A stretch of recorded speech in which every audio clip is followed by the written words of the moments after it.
Our last problem here in chapter 17 actually pulls a lot of different pieces together. Again, it uses molecular scenes, and anytime you use molecular scenes, that really means we're going to need to count particles. So keep that in mind if you see a molecular scene problem on a quiz or an exam, that you're going to need to count particles to be able to figure out what's going on. So this problem tells us that we've got a reaction between X and Y2 to give us XY and Y. And they tell us that X is going to be green and Y is purple.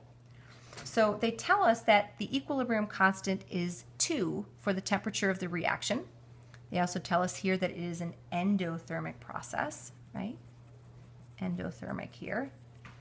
But for the temperature that the reaction is going on, the equilibrium constant is 2. So they ask which scene represents the mixture at equilibrium. So one of these three scenes represents the reaction at equilibrium.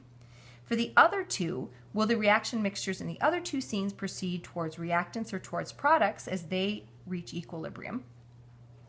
And then the last part says, for the mixture that's at equilibrium, how will a rise in temperature affect Y2 concentration? And Y2 concentration is, again, a reactant. Well, we actually can solve problem C right away here without even doing any counting or anything. We said that this is an endothermic reaction, which means that heat is a reactant.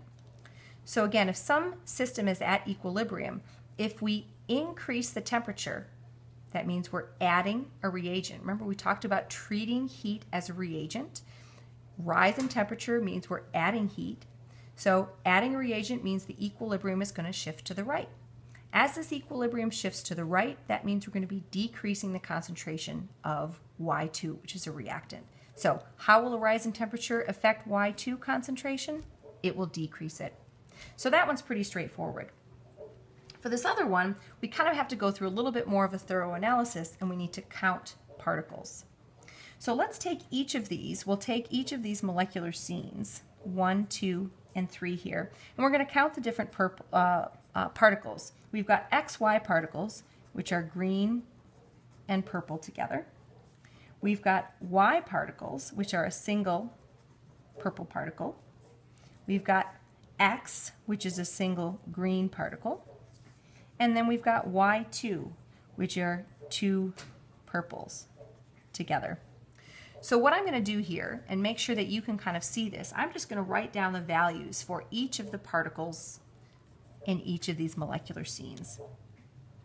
So for example, molecular scene 1, we've got 5, 3, 1, and 1. We've got 4, 2, 2, and 2. 3, 1, 3, and 3. So for each of these, we've got 10 total particles.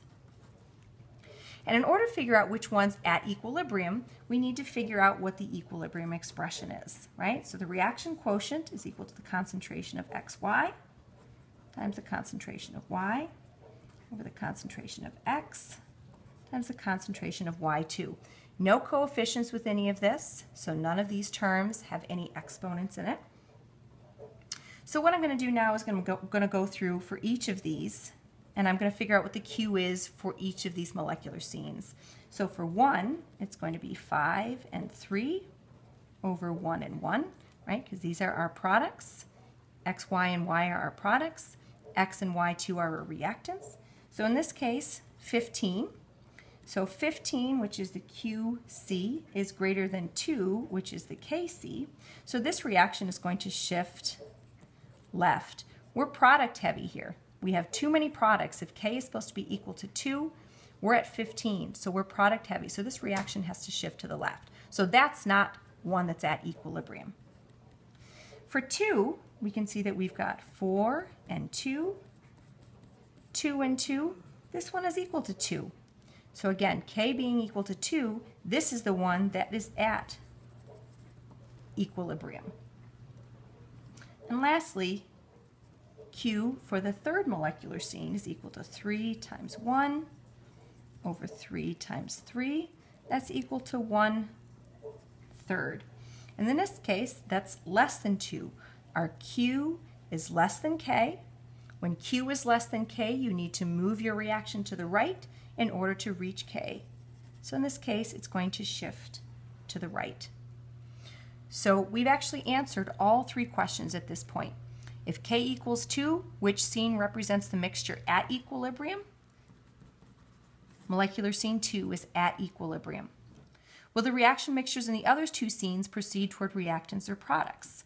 So, molecular scene 1, we've got Q is greater than K. We're product heavy, so this reaction will have to shift to the left to reach equilibrium. Molecular scene 3, Q is equal to 1/3, which is less than 2. So in this case, we're reactant heavy. This still has to shift to the right and make more product to reach equilibrium. And the last part asked, and we didn't even need to go through this Q versus K comparison, for the mixture that's at equilibrium, which is number 2, how will a rise in temperature affect that? All we needed to do for this was realize that for an endothermic reaction, heat belongs as a reactant. So we're increasing temperature means we're increasing this reagent concentration. So we're going to push the reaction to the right, and that will decrease the concentration of this reactant.